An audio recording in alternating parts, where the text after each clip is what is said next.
I'm Ben Meiselas from the MeidasTouch Network. You want to see the best takedown of the MAGA Republicans, of Fox, of Donald Trump yet, and how they all treat suburban women? This is an incredible must-see show. It's called The Suburban Women Problem. It's here on the MeidasTouch Network now. Let me show you this. You got to watch this. Play the clip. Hi, thanks for joining us. I'm Rachel Vindman. I'm Jasmine Clark. I'm Amanda Weinstein. And this is the Suburban Women Problem. I'm first going to mention our favorite, the OG disinformation channel, Fox News. My concern, if I'm being completely honest, is that the low information Chardonnay sippers in the suburbs next fall are going to think, well, he must have been guilty of something. The low info Chardonnay sippers in the suburbs. I believe that's us, ladies. That's us. He's talking about us. I mean, and you don't hear it with beer. Like, what is so offensive about Chardonnay? First of all, I will drink Chardonnay, but I'm more of a Pinot Grigio person. I'm actually a cab person, personally. I do the winter. They're super off on their information.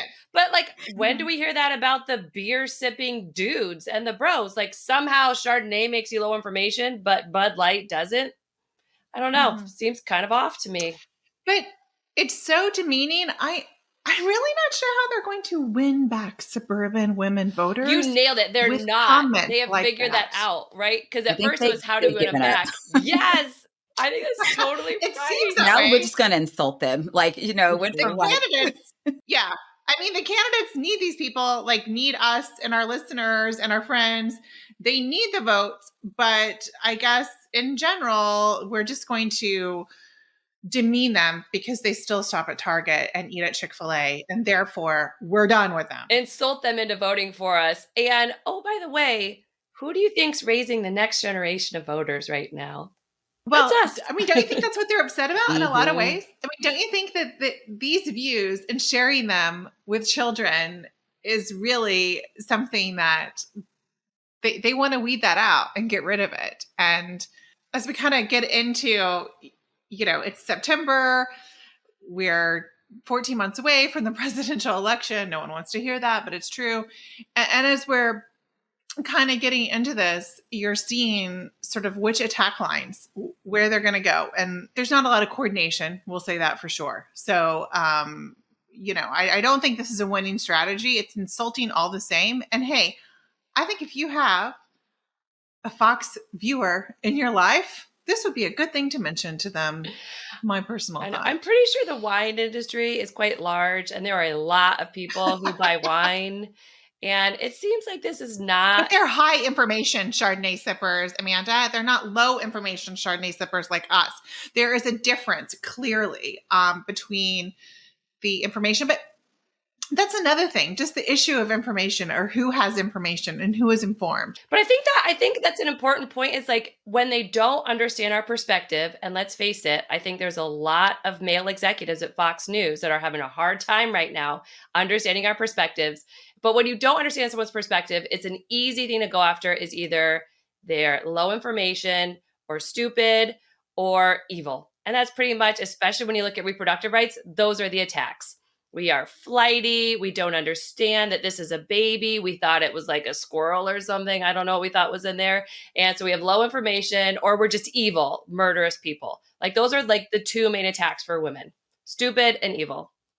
To me, the funniest part about us being low information is that they're the ones that have been sued for lying.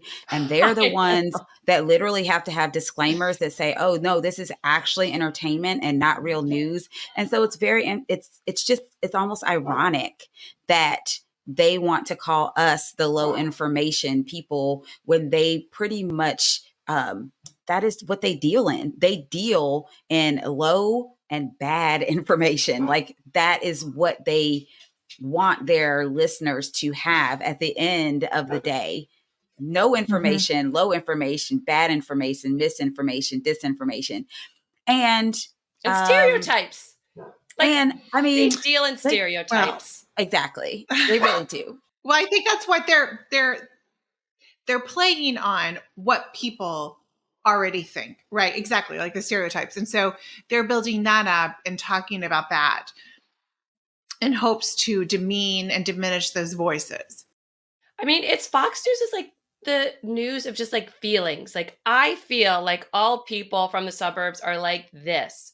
I feel that people will really like Trump's mugshot because it makes him cool. And that will get, and there's like lots of stereotyping in there of like, with all the Trump stuff of like, ooh, how do we use this to try and like stereotype people into liking this mugshot? And it is just like You didn't think you looked dripping with, cool? I don't, it is like dripping Tough. with racism and like Trump's new ad where he likes to call out globalists, dripping with anti-Semitism, all of the feelings about what we feel about people based on what they look like, who they are, their religion, where they live. Like, that's Fox News feelings of how we should feel generally about people. I think it's interesting that the party of law and order is like, ooh, mugshots are cool now. I mean, again, so much irony. I You just can't make it up. I mean, you can't. Well, I have to ask you. I mean, we're finally seeing accountability or steps towards accountability. I don't know. Accountability, I think, for everyone will look a little different and be a little different. But I have to ask, because we have a Georgia resident. What's the mood in Georgia, Jasmine? I think it's been like a little crazy here. It's been a bit of a circus. So when it all happened, when it all went down, I think that, Trump getting here, he flew in, he was in and out of Rice Street jail in about 20 minutes. So if you live in Atlanta, first of all, whether you are a lawyer, whether you are visiting someone, or whether you have been booked into Rice Street, number one, it's like one of the worst jails. It's just not a good place to be. No one gets in and out in 20 minutes. You don't even get in and out in 20 minutes if you are like delivering the mail. Like, it's just not a thing that happens. And so it's kind of hard on my end to really truly feel like this was accountability, because everything was kind of preset for them. Everything was pre-negotiated for them. And they had the luxury of not really having to spend a whole lot of time in a place like Rice Street. Now, wait, so he got like the VIP treatment? Oh, super VIP. Like, this is more than Mhm. VIP. Like, this is amazing. So, he got that. Meanwhile, Harrison Floyd, the one black guy that's was indicted, he actually had to spend the night there. And I always find that part interesting. So we had that going on. That was a whole story in of itself. And then the last story, unfortunately, we have people who are grifting off of this whole thing. And we have a state senator named Colton Moore, who's out here getting people's hopes up, selling them lies and dreams, telling them that we can defund the prosecutor's office. And it's just not true. As retribution for Trump? Yes, but it can't happen. Like, it's literally not the way our budget works. We don't give individual DAs their own little budget. Like, that's not the way our budget works. But so it makes people feel good. You got to defund everyone. I know. That's like what some people want to hear. So let me say something that will make you feel good. And like, it's all about your feelings. I know. But it's lies. Again, low information people eat that crap up. So meanwhile, while I'm over here sipping on my cab with all the information, the low information Fox viewers actually believe that this is something that can happen, and they're giving him money. He has raised $500,000 off of this lie. So what's Colton drink? Anybody asked that? Has anyone asked what like Colton likes to drink on Probably a Friday not evening? Bud Light, to be honest. But I have to ask you, Jasmine, I've asked you personally how you felt about your governor, Governor Kemp, and I don't think there's any love lost between you. I mean, I don't want to speak for you, but that's the sense I get from your words. But he was like, we're not doing this. Like, I'm not going to stop these proceedings. These are going to happen. You guys need to stop. And how do people feel about that? Because he was like, didn't really mince words. I think that people are happy that he said it, but we're also very frustrated that the bar is so low that it's like, hey, I'm not going to break the law, makes you a freaking hero. I know, And it's so right? annoying. This is the same man that has passed voter suppression laws. This is the same man that has passed or that has signed voter suppression laws. He signed, 6-week abortion bans. He's signed on to a lot of extreme legislation and policy, but then he gets to go out on the mic and be like, I'm not going to break the law. And everyone's like, yes, applause.